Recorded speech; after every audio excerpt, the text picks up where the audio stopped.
Assalamualaikum warahmatullahi wabarakatuh. Bismillahirrahmanirrahim. Alhamdulillahirabbil alamin. Wassalatu wassalamu ala asrafil anbiya'i wal mursalin sayyidina wa maulana Muhammadin wa ala alihi wa sahbihi wa man ihtada bihadihi ila yaumiddin, amma ba'd. Jamaah Al-Fatih Channel yang dirahmati oleh Allah, pertama, mari kita bersama untuk selalu bersyukur kepada Allah atas limpahan rahmat dan nikmatnya yang selalu kita terima tanpa pernah berhenti. Oleh karena itu, mari kita ucapkan rasa syukur kepada Allah Subhanahu wa Ta'ala atas limpahan rahmat dan nikmatnya, sehingga pada hari ini kita dapat bertemu dengan selamat tanpa halangan suatu apapun. Maka mari kita ikrarkan rasa syukur kita dengan membaca kalimat tahmid Alhamdulillahirabbil alamin. Shalawat dan salam semoga turut curah keharibaan Nabi Muhammad sallallahu alaihi wasallam, Nabi yang kita rindukan syafaatul uzmanya ketika kita di dunia dan di akhirat nanti. Selanjutnya ingin kami berbagi kepada saudara-saudaraku tentang ilmu yang bermanfaat untuk kita. Apa itu? Yaitu tentang kabar kebaikan yang semoga bermanfaat dengan judul barangkali inilah penyebab doamu belum terkabul. Yuk kita ikuti tipsnya. Kami percaya jamaah Al-Fatih Channel setiap saat, setiap waktu selalu berzikir kepada Allah. Lebih-lebih ketika selesai sholat fardu, tentu tidak akan pernah lepas dari yang namanya berdoa kepada Allah. Mungkin tidak hanya berdoa, tapi juga bersolawat kepada Rasulullah. Tapi ternyata sampai saat ini masih ada yang bertanya, mengapa doaku belum terkabul? Lalu sebagai orang yang beriman bagaimana menghadapi kenyataan yang semacam ini? Ya. Namun kami yakin bahwa orang yang beriman tentu akan bermuhasabah. Tidak akan begitu mudahnya mengatakan seperti itu, apalagi itu kepada Allah Subhanahu wa Ta'ala.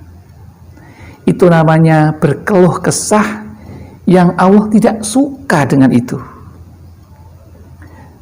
Karena kalau Allah itu diprasangkai baik, maka Allah juga akan berprasangka baik kepada kita. Begitu juga kalau Allah itu diprasangka buruk, maka kita juga akan diprasangka buruk oleh Allah. Maka kita juga sudah yakin dengan firman Allah di dalam Al-Quran yang intinya, yang artinya berdoalah kepadaku, aku akan mengabulkannya untuk kalian. Di dalam surat Al-Quran, surat Al-Ghafir ayat 60. Itu Allah sudah memerintahkan.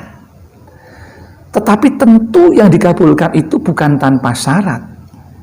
Tentu ada syarat-syarat yang harus dipenuhi.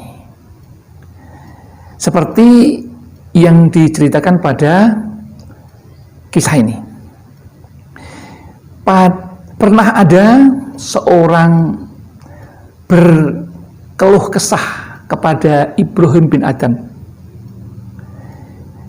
Ada apa dengan kita? Kita selalu berdoa, tapi belum juga dikabulkan. Itu seseorang mengeluh seperti itu. Terus bagaimana jawaban dari Ibrahim bin Adham ini? Beliau mengatakan, kamu atau kalian doanya belum dikabulkan itu karena kalian satu, mengenal Allah, sudah tahu Allah Azza wa Jalla, tetapi tidak menaatinya. Ini faktor yang pertama. Taat bagaimana? Taat itu taat yang diperintahkan dan menjauhi larangan. Apakah sudah seperti itu kita? Ya. Jadi jangan menuntut tetapi tidak pernah mengoreksi kepada diri kita seperti apa kita di hadapan Allah. Dengan perintah-perintah Allah bagaimana? Yang pertama, sudah menaati belum? Mari kita bertanya kepada diri kita sendiri. Yang kedua, mengenal Rasulullah Shallallahu Alaihi Wasallam, tapi tidak mengikuti sunnah-sunnahnya. Barangkali itu belum. Ya, sunnah Rasul banyak sekali. Ya, misalnya tidak boleh menggunjing, tidak boleh memfitnah, tidak boleh ghibah, tidak boleh namimah. Apakah kita sudah bisa mengikuti semuanya? Rasulullah juga tidak senang dicontohkan, Rasul tidak pernah tertawa terbahak-bahak. Apakah kita sudah bisa seperti itu? Itu contoh saja. Kemudian yang ketiga, faktor yang ketiga, mengetahui Al-Quran tetapi tidak mengamalkannya apa yang disampaikan di dalam Al-Quran. Membaca saja mungkin jarang, padahal itu perintah. Ya, itu faktor yang ketiga. Sekarang faktor yang keempat, apa kira-kira? Memakan nikmat Allah tetapi kurang bersyukur. Ini juga menghambat doa kita. Sudahkah kita banyak bersyukur dengan ini nikmat Allah? Ini faktor yang keempat. Faktor yang kelima, sudah tahu surga, apakah kita sudah berburu untuk mendapatkan surga itu? Salah satu diantaranya yaitu dengan membaca Al-Quran, mendawamkan setiap hari, setiap saat itu. Ini supaya kita berburu surga. Sudah belum kita? Nah, faktor yang keenam yang menyebabkan doa kita belum terkabul, ini itu tahu ya, neraka tetapi tidak lari darinya.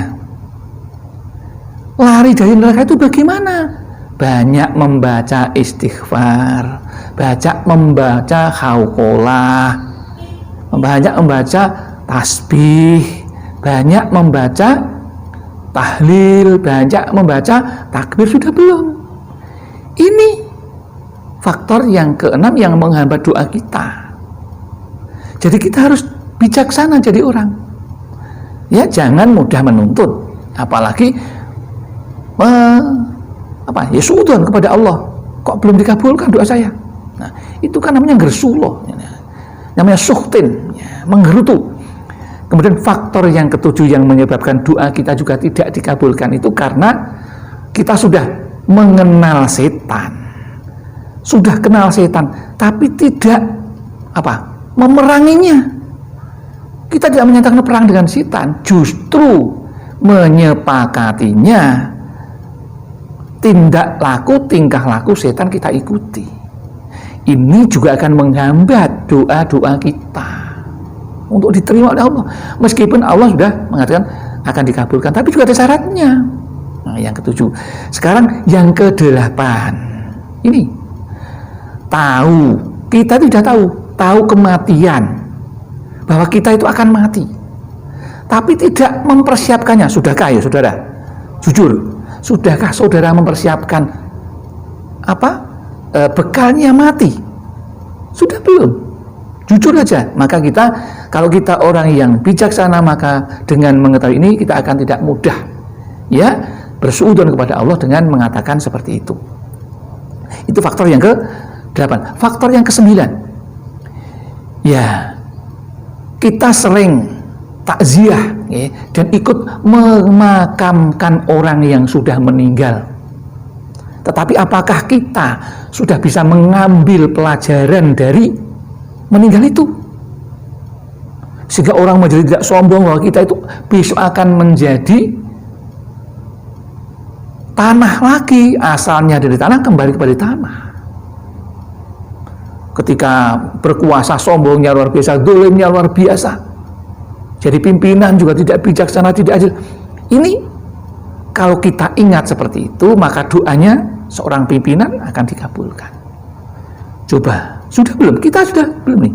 Yang ke-9 nih, sering datang takziah ke orang yang meninggal, bahkan mengantar jenazahnya, tapi tidak pernah mengambil hikmah bahwa kita suatu akan seperti itu. Sudah belum kita? Ayo kita koreksi. Kemudian yang ke-10, ya, yang ke-10 faktor yang menyulitkan doa kita dikabulkan ini, yaitu kalian melupakan aib diri sendiri, celah kita sendiri, kekurangan kita sendiri, kejelekan kita sendiri, tapi justru malah mencari-cari, sibuk mencari-cari kejelekan orang lain.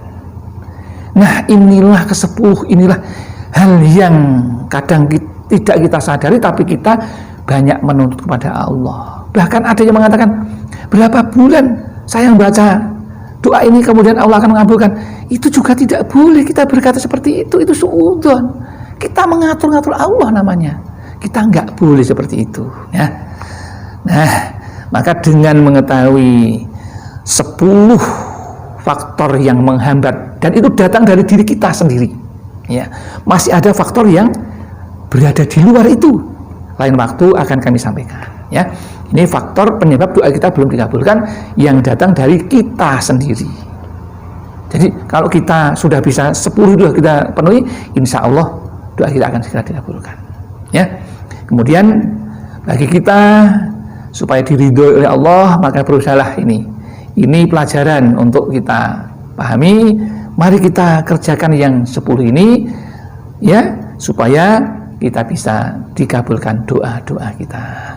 Demikian yang dapat kami sampaikan, mudah-mudahan ada manfaatnya.